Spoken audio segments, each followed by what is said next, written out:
बड़ा जी प्रणाम। बड़ा जी, ये जिगर जिसको लोग लीवर भी कहते हैं, तो इसकी बीमारी के बारे में ज़रा अपने दर्शकों को बताइए। मेरे प्यारे देशवासियों, भाई बहनों, आज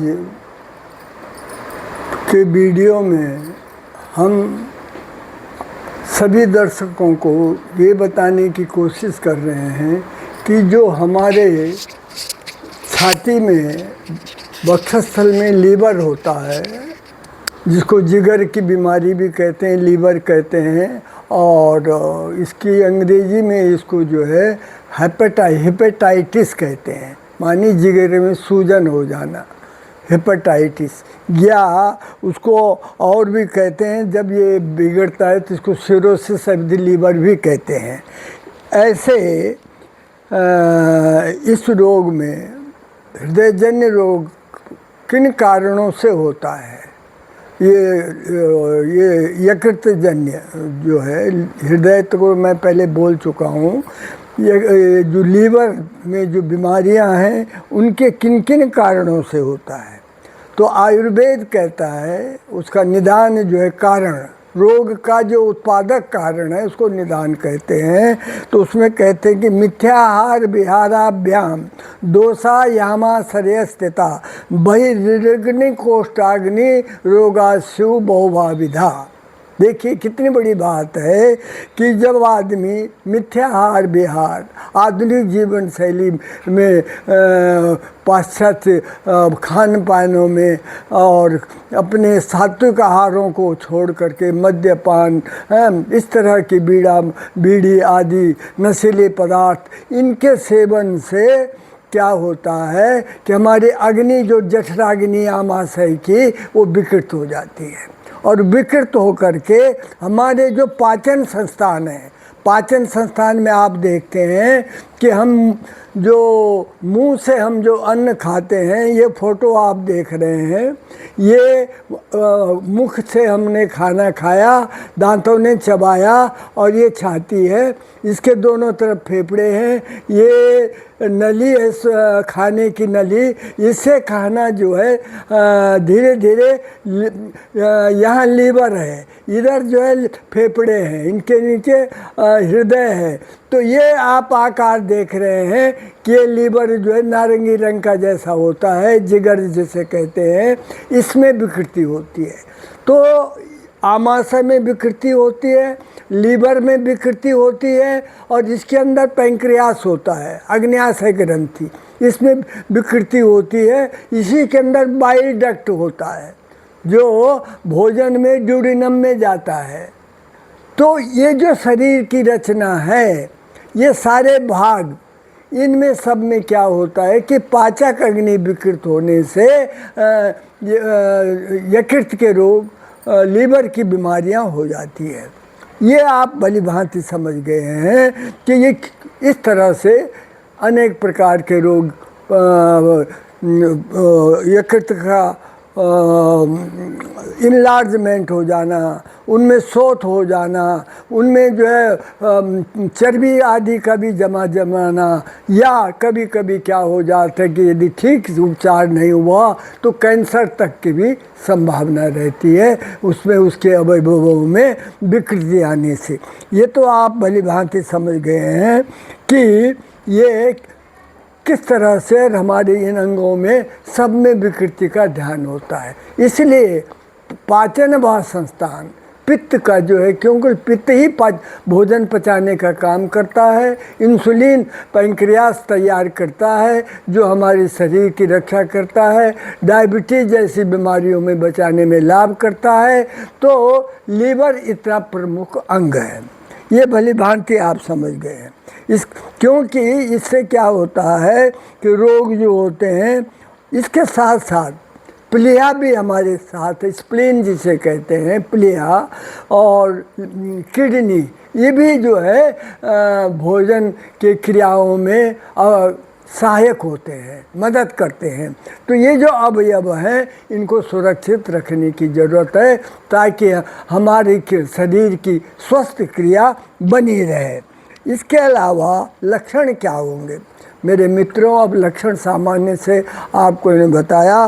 सामान्य लक्षण जो है, ज्वर की शिकायत होती है, इसके अग्नि, क्योंकि कोष्ठ की जो अग्नि है हमारी, आमाशय की जो पाचन पित्त है, जिससे आपके बाइलर डक्ट से जो पाचक रस निकलता है वो विकृत हो जाए। यकृत में दर्द होगा, दबाने से दबाएंगे तो दर्द होगा। इसके अलावा पांडु, एनीमिया हो जाता है, क्योंकि खून का संचार की क्रिया भी विकृत हो जाती है।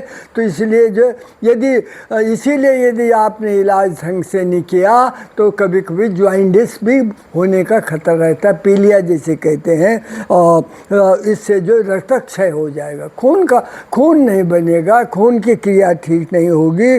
और इसके अलावा कमजोरी हो जाएगी, ब्लड प्रेशर हो जाएगा, spleen, enlargement of the spleen हो जाएगी। ये सब उपद्रव जो है समय पे इलाज न करने से, आपने यदि ध्यान नहीं किया और उल्टा सूल्टा ही खाते रहे, मद्यपान आदि करते रहे, तो आपको जो है लीवर से हाथ धोना पड़ेगा। मद्य सबसे बड़ा दुश्मन है, बीड़ी सिगरेट नशीले इसके लिए सबसे बड़े दुश्मन हैं। इन चीज़ों का ध्यान रखें। प्रिय मित्रों, लक्षण भी मैंने आपको बताया, कारण भी आपको बताया। इसमें यकृत के भोजन पचाने में कौन कौन अंग भाग लेते हैं ये भी आपको बता दिया। अब आता है उपचार, क्या दवा करें हम, क्या दवाई करें? तो आयुर्वेद में जो सबसे अद्भुत जड़ी बूटी है उसको ये कुटकी है। ये कुटकी का जड़ है, कांडरोहा इसे कहते हैं। ये फैलती है, हिमालय में मिलती है, हिमालय की है। इसको पिक्रोराइजा करवा कहते हैं, कुटकी इसको कहते हैं। कड़वा होती है इसलिए कुटकी नाम है। और कुटकी आपका मैं दिखाऊं, ये फोटोग्राफ है, ये आप देख रहे हैं कुटकी का। देखिए कितनी अद्भुत बूटी है, ये उसके पत्ता है, ये फूल है, ये इसकी जड़ें हैं। और इस तरह से उत्तराखंड में कुटकी की खेती हो रही है।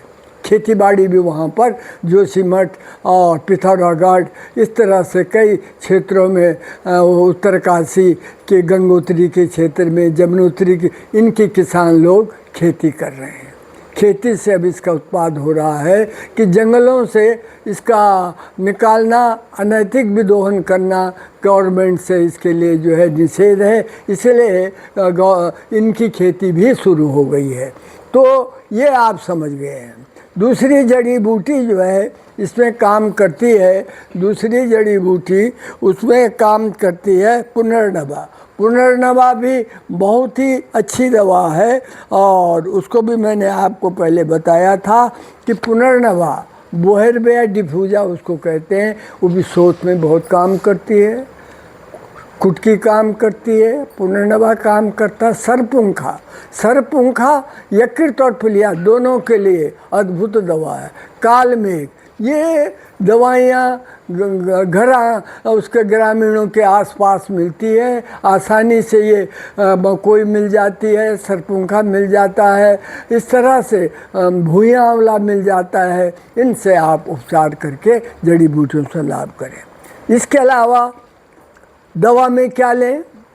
दवाई में इसमें सबसे अच्छा काम आरोग्यवर्धनी, लीवर की अकेली कुटकी चूर्ण भी आप ले सकते हैं 3 ग्राम की मात्रा में। इसको भी अकेली भी सुबह शाम ले लें तो भी आपकी अग्नि ठीक होगी, लीवर की क्रिया ठीक होगी। उस तरह से भी इसको कर सकते हैं। आरोग्यवर्धनी के साथ आप इसमें जो ले सकते हैं पुनर्नवा गुगुलो, पुनर्नवा गुगुलू भी बहुत अच्छा काम करता है। पुनर्नवा मंडूर, ये सब अनुभूत दवाइयाँ हैं, पुनर्नवा मंडूर। और इसके अलावा गोमूत्र साधित गुगुलो, गोमूत्र भी अकेला ले सकते हैं। ताज़ी गाय, जो देसी गाय है जो घास पात चरती है, उस गाय का जो गोमूत्र है उसका भी आप सेवन कर सकते हैं।